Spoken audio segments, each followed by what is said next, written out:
This is Wyoming Cowboy that is going to become an iconic symbol for the University of Wyoming, and it's designed by Chris. I'll let you explain, Chris. Hey, well, thanks for everybody coming out today. It's today I've been thinking about for almost a year and a half, and it's a real special that I'm able to share with everybody here.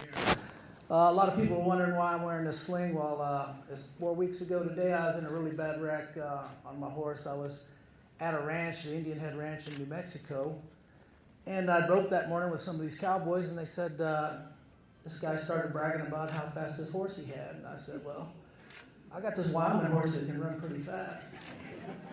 So he said, oh yeah? Well, I said, well, there's one way to find out. So we decided to have this race. It was going to be a quarter mile. It was just out in the prairie. Well, these two other New Mexico cowboys, they wanted to get in on it too. So there's four of us there, and the guy pulls out a pistol and he starts the race, and off we go. And that big bay horse of mine, he kind of started slow, but he's gaining on them. And right at the finish line, I passed all these guys. And I look over and I go, yeah. Well, the guy was taking pictures at the finish line, let go of his horse. And his horse bolted out in front of mine, and mine hit him going full blast at about 40 miles an hour, and he knocked that horse down, and he flipped over and landed on me. And, the next thing I know, I'm waking up, and they're cutting my shirt off, and they're getting ready to put me on a helicopter. And I broke 7 ribs, got a collapsed lung, broke my collarbone, and I broke my shoulder blade, and I got knocked out. And I was thinking, for winning, I sure feel like I lost. But, I couldn't let those New Mexico cowboys, I'm a Wyoming cowboy. I said, there's no way I'm not going to give these guys a run for it. And that big old Wyoming horse beat them boys. But I remember when I was riding on that helicopter, and I'm sitting in there thinking, I said, man, you're pretty messed up now. And I go, in less than 4 weeks, you got to do the dedication for the Wyoming Cowboy at the University of Wyoming. I said, boy, I'm going to make it for sure. And I tell you what, I was a couple days in the hospital, and I tell you what, if it wouldn't have been for my wife for these last 4 weeks, I don't know what I'd have done. She's been a trooper, and she's my partner and the love of my life. She drove down 650 miles to come pick me up and bring me and my horse back home. And she's been with me every step, helping me with this sculpture to get it done. And that means a lot to me. And Lynn, would you stand up? Because I just want to let everybody know how much I love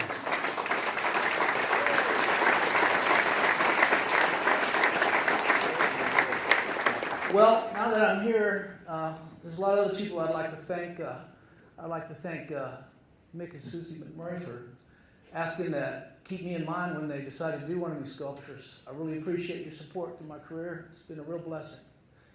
And I'd really like to thank Bruce and Kathy Bummer. Also, they've been great supporters of my work and everything and my whole career. Because being an artist, you never know how much money you're going to make from day to day. And it's kind of it's a little bit like rodeoing. You never know what you're going to do, but you got to do something if you want to make a living.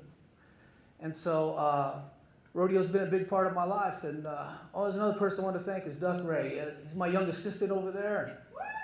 He helped me put all the clay on the sculpture, and I did a rope with him a little bit too. But rodeo was really the first real love of my life, and I had a real passion for it, and I used to ride broncs and bulls, and I was about 16 years old when I started. I thought, man, this is what I really want to do for a living. Well, riding bulls and broncs is a tough way to make $1, and it beat me up pretty good, and I thought, well, I got to find something else to do. So Steamboat has played a really big part in my life, and a lot of people don't know this story, but how I got interested in sculpting, I was 23 years old. It was 1979. And I kind of quit riding rough stock, and I thought, man, I felt like something was missing. And I was out hunting one day, and we went to Lost Cabin, Wyoming. And my roommate's cousin was the caretaker for the famous artist Harry Jackson. I didn't know who he was, and I didn't even know nothing about bronze sculptures.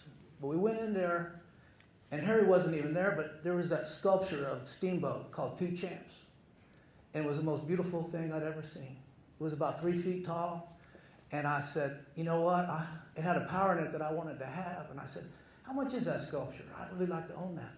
And the guy goes, well, it's $35,000. And I said, wow, I can't afford that, but maybe I can go make me one. So the next day I get back to Casper, and I go to Godek's art store on 2nd Street. And I walk in there, and John Godin's there, and I said, you know, I don't know anything about this bronze business, but I'd really like to become a bronze sculptor. Can you sell me all the supplies you got? That'll help me out. He goes, I can line you up. So I load my pickup truck with all this art supplies, and then I drive over to the Natrona County Library. I go see the librarian, and I say, you know, I don't know much about sculpting, but I'd sure like to. Can you show me all the books you have at this library on sculpting? So I grabbed all that supplies, and I was living in a 10 by 55 trailer at the time, and I took them back there, and I made my first sculpture. And my first sculpture was a bull rider, something I had a real passion for, and I thought it was as good, you know, as the best I could do at the time. And I took it to the foundry in Cody, Wyoming, where I've been casting for 34 years now. And that guy, Bucky, who owns the gallery, he says, you know, it's a pretty nice piece. Let me enter it in this art show in Cody, Wyoming. I said, well, I don't know. You know, it's my first piece. I said, he goes, let me enter it for you. I said, okay. Well, I ended up winning first place in amateur division in sculpture, and I got a blue ribbon and $15. I said, I'm on to something here.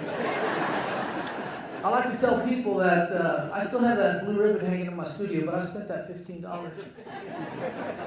But that's really how I got started. And I think rodeo kind of helped me get started as an artist because, you know, you got to remember every expert in whatever field was a beginner at some time.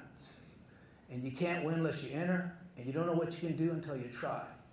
And I think that's been a lot of the spirit of Wyoming. And, you know, I love living in the state. I can't think of a better place to live.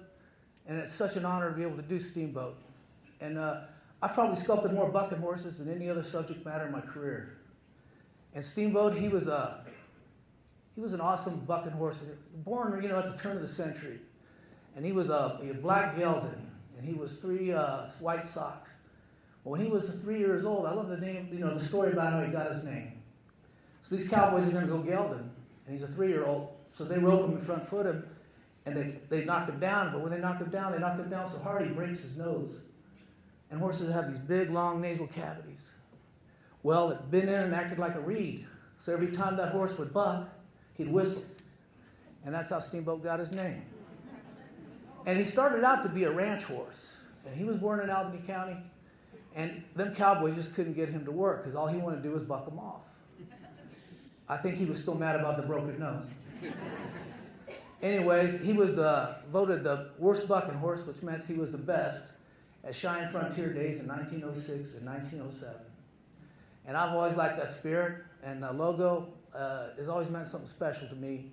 And I thought when I had a chance to do the sculpture, I wanted to honor a great horse for a great state, and that's why I wanted to do the Steamboat sculpture. And it's hard to believe that it was 35 years ago that I saw that sculpture by Harry, and now I get to do my own Steamboat for the University of Wyoming, and I couldn't be any more prouder. Thank you.